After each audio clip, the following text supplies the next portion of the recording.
Hey, this is Tony Nagy for another installment of the Do-It-Yourself series for Premier Guitar Magazine. And today we're going to do a bass setup. And I've chosen a kind of a standard traditional bass, one that probably, most people would use a version of to do, so it's nothing exotic, nothing that has any weird parts on it or anything. And I thought that would be a good place to start to demonstrate what we're going to do.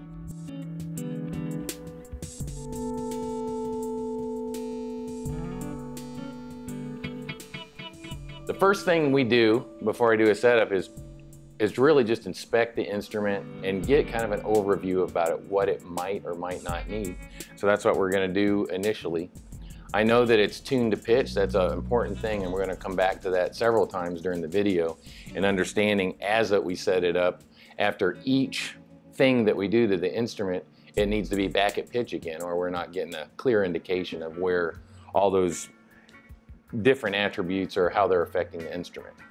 So this one right here, just a 5-string jazz bass sort of thing. And what I'm going to do is check and see, first of all, which will be actually our first adjustment we'll make, is the relief of the neck. And I'm checking to see if that's kind of in the zone. And it's close, but it could probably use a little help. And the other thing I'm going to do is check the playability and see if there are any problems, specific problems here. I think it looks like the nut's kind of close. Again, we're going to check that a lot closer later on.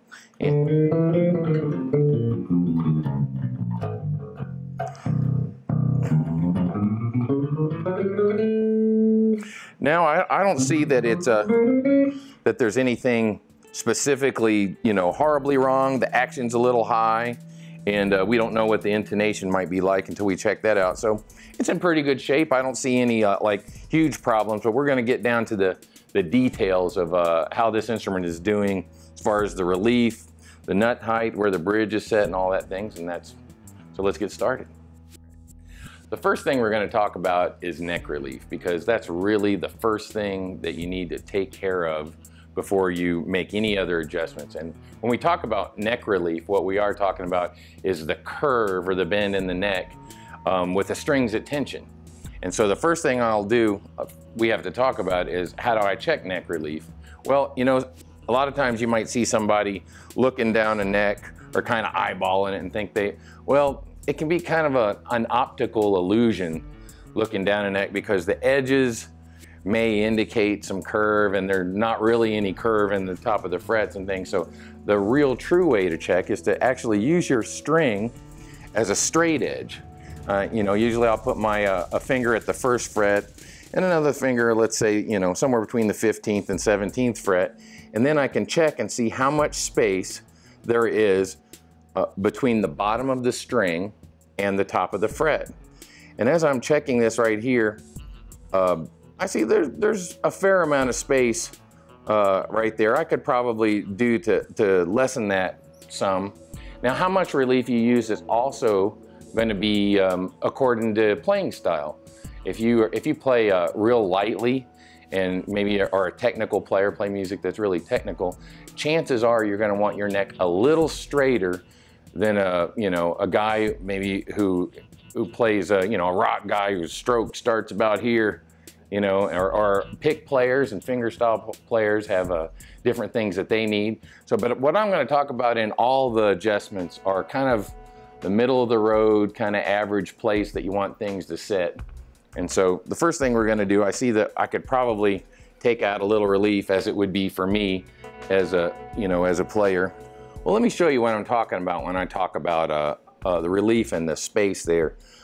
I think if you look close up here, you can see that string it has movement. You can actually visually see that it has to go from where I'm pressing it down to the fret. Now, the amount of space that you want to leave there, again, is always different, but I kind of go for like a business cards thing. Again, we're talking about ballparking some things. You're going to know by how it feels when you got it right.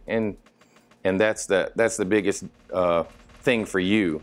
Now, the other thing to understand is some necks have a different relief on different sides of the neck. The treble side could be a little straighter than the bass side. And actually, that's the case with this instrument, which is ideal because the ellipse or the travel of the low string is wider than the travel, the higher pitched high string.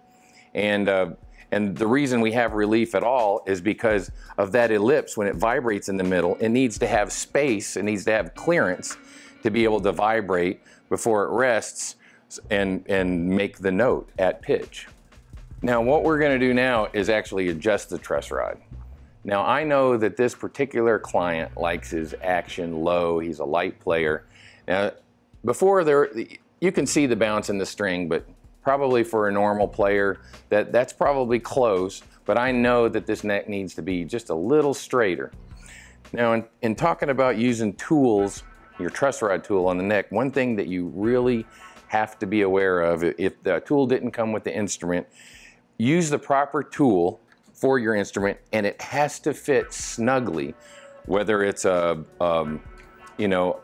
hex wrench like this slot, or like on a Gibson, it's the other direction. There's a nut that you need to use a wrench for. Whatever you're using, your tool needs to fit really snugly without a lot of play, because you can't afford to strip out the mechanism of your truss rod. It's one of the most critical parts of the instrument, and the repair to fix one of those is extensive.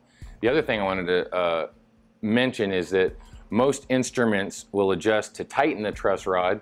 That is to straighten the neck and take relief out of it towards the strings. You will turn, if it adjusts down at the heel of the neck, you'll turn to the right. So the general rule on most instruments is the simplistic righty-tighty, lefty-loosey sort of thing. You tighten it to the right and loosen it to the left. Now the exception would be, one exception that I know of anyway, this is a tool for a pedula bass. And they're one of the the only instrument I've adjusted, it actually adjusts backwards. You will have to turn to the left to tighten this and the right to loosen it. It just happens to be the piece of machinery they've installed in the neck. And so as opposed to the hex wrench, the male hex wrench that goes inside a slot, this one is a wrench that goes on top of a nut they've got set in the end of the neck. And here's like a Gibson style truss rod adjustment tool. Again, it goes over a nut. And here's one that's interesting in that this is the tool for Larrivee acoustic guitars, and they've chosen to put the truss rod adjustment at the heel of the neck here and not make clearance through the braces to get to it. And instead, to accommodate being able to adjust the neck, they've got you a tool that will get you in there and to it. So if you're without this tool for that particular instrument, you're going to have a hard time adjusting that neck. Anyway, sometimes the truss rod adjustment can be here, and luckily we have the manufacturer, low-end bass, was thoughtful enough to leave us a place to access that. Now in a vintage Fender instrument, the adjustment is here too, but we have to remove the neck, and this is a lot easier to take care of this. And a lot of bass instruments also, the adjustment is up by the nut, which is it's convenient as well. But yeah, we got a slot here. So what I'm gonna do is go ahead and adjust the neck a little bit. Usually you wanna start, different truss rods have a different action, meaning you have to adjust more to get the same amount of movement in the neck. And if you just start doing like let's say an eighth of it to a quarter of a turn, just a little bit, and then see how much movement you got out of that. I could probably do just a little more on that there.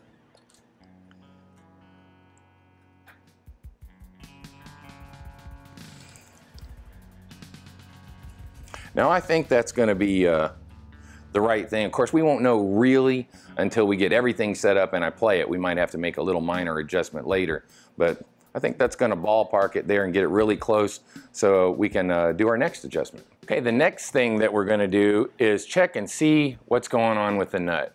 Now, I want to check the nut height with the instrument in playing position, because the fact is when you lay the instrument down, it changes the relief of the neck. and you've got tension against the neck rest and gravity itself. And so the relief will change, which means the height of the string into the nut will change. So we don't want that to be the case. And also the next thing we do, I want to kind of reiterate this, is we want the instrument again to be at pitch, because the adjustment I made to tighten the truss rod will raise the pitch of the instrument. Because if you think about it, you've straightened it and you've added more tension to the strings, and we want to make all our adjustments at pitch. So the first thing next I'll do is I'll tune the instrument back up to pitch, and then we're going to check on the nut.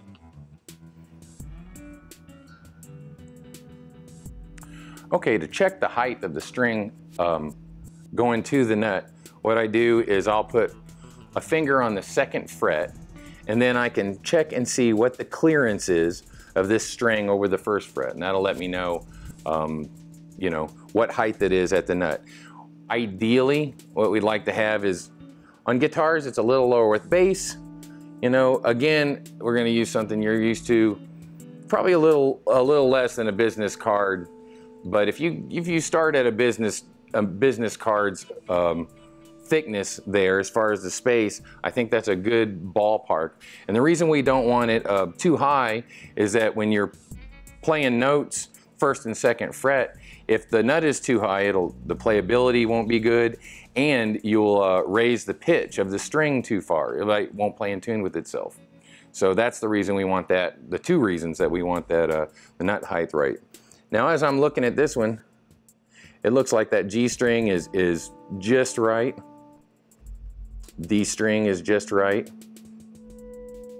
We've got just the right amount of clearance. And normally I like to graduate the clearance to be, it'll be a little, just a sliver higher on the lowest string to the highest string, because that string, again, it has to vibrate. You know, it has to vibrate more than the other string, and it needs just a little more clearance, and that helps most especially with your low notes. And again, you'll know, you know, if you get too low, because that string will vibrate against that 1st fret, and then you'll know, you know, we'll have to make a fix for that. As I'm looking at this, you know, it looks like this nut has been adjusted properly, and so we're not going to have to do anything there, but that's just one of the attributes you got to check, because it's huge. It changes your action and everything. Now, if the nut were to be too low, I mean, there's for me personally, the only thing that I would do to remedy that is to either shim the nut up a little bit and recut it, or make a new nut. Now, there's some guys that will use the material from whatever nut they have, whether it's plastic, bone, or brass, like on this instrument, and they'll put shavings of something in there and fill it with super glue and stuff. And I never do that, because the reason being that what we want to happen at the nut is it holds the string secure in place, but at the same time, we want there to be big enough so the string can travel back and forth just a little bit unimpeded, because when you play it, it stretches the string, especially some playing styles, and we need it to stretch back into tune after you've you know, pulled on the string a little bit. So when you fill the slot with any kind of material like that and with super glue, basically it creates more friction. These round wound strings will make little grooves in the softer material, and they'll end up catching on the string and maybe creating tuning problems down the road. So it's also been my experience that some clients, they don't want their nuts shimmed ever. If for some reason it should be too low, then I need to make a new one.